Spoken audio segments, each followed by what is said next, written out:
સૂર્ય ઉપર એક પછી એક મોટા ધડાકા થયા છે. શું આની અસર આપણા શરીર ઉપર, આપણા માણસના જે જીવન છે એના ઉપર થશે? આ સોલર ફ્લેશ એકચ્યુઅલમાં આ કઈ રીતના બને છે? શા માટે આમાં ધડાકો થાય છે? 50 થી વધુ સેટેલાઇટ આના ઉપર સતત મોનિટરિંગ કરી રહ્યા છે.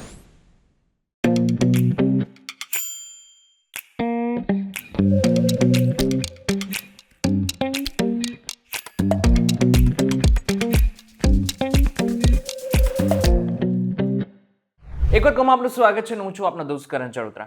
સૂર્ય ઉપર એક પછી એક મોટા ધડાકા થયા છે, જેને કહેવામાં આવે છે સોલર ફ્લેશ. હવે સોલર ફ્લેશ ખૂબ જ મહત્વનું છે, કારણ કે એની અસર આપણા દેશ અને દુનિયા ઉપર થવાની છે.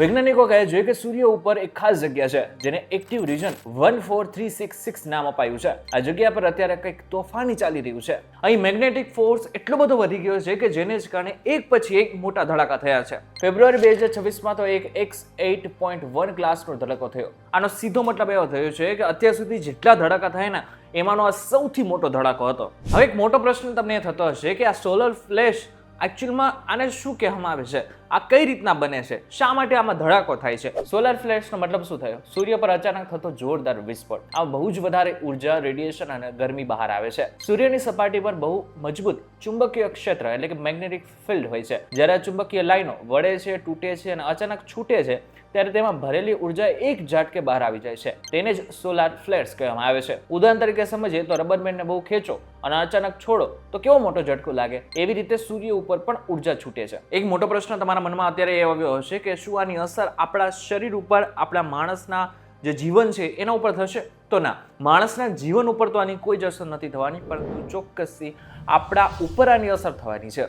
કઈ રીતે? જો આ ધડાકાની અસર પૃથ્વી ઉપર વધુ આવે તો આપણા રેડિયો સિગ્નલ, મોબાઈલ નેટવર્ક અને ટીવીના સિગ્નલ ખોરવાઈ શકે છે. આટલું જ નહીં, આ ધડાકાને કારણે આકાશમાં જેટલા પણ સેટેલાઇટ છે, હવે સેટેલાઇટનો મતલબ સીધો એવો થયો કે જેનાથી આપણા ફોન્સ બધા ચાલે છે, એ બધા સેટેલાઇટને નુકસાન થઈ શકે છે. જો વધુ તીવ્રતા હોય તો પાવર ગ્રીડ પર પણ અસર થઈ શકે છે અને અમુક જગ્યાઓ પર વીજળી ગુલ પણ થઈ શકે છે. ગૂગલ મેપ્સ કે જીપીએસ વાપરવામાં પણ મુશ્કેલી પડી શકે છે. જો કે આની બીજી સાઈડ પણ છે કે જે ખૂબ જ સુંદર છે. આકાશમાં ઉત્તરીય કે દક્ષિણી ધ્રુવ પર તમને રંગબેરંગી રોશની, જેને ઓરોરા કહેવામાં આવે છે, એ જોવા મળી શકે છે. જો કે આ બધું જ થઈ રહ્યું છે તો આપણા ઈસરોની આના ઉપર ખાસ નજર છે. 50 થી વધુ સેટેલાઇટ આના ઉપર સતત મોનિટરિંગ કરી રહ્યા છે. આનાથી આપણને વહેલી ખબર પડી શકે છે કે સૂર્યમાંથી કોઈ ખતરનાક વસ્તુ પૃથ્વી તરફ આવી રહી છે કે નહીં. જો કે સરકારે એક મોટી જાહેરાત એ પણ કરી છે કે લદ્દાખના સુંદર પેંગોંગ લેક પાસે 1000 કરોડ રૂપિયાના ખર્ચે નેશનલ લાર્જ સોલર ટેલિસ્કોપ બનાવવામાં આવશે. આ ટેલિસ્કોપ સૂર્યના આવા ગુસ્સાને વધુ સારી રીતે સમજવામાં મદદ કરશે. ત્યારે તમને સમજાઈ ગયું હશે કે સોલર ફ્લેશ શું છે,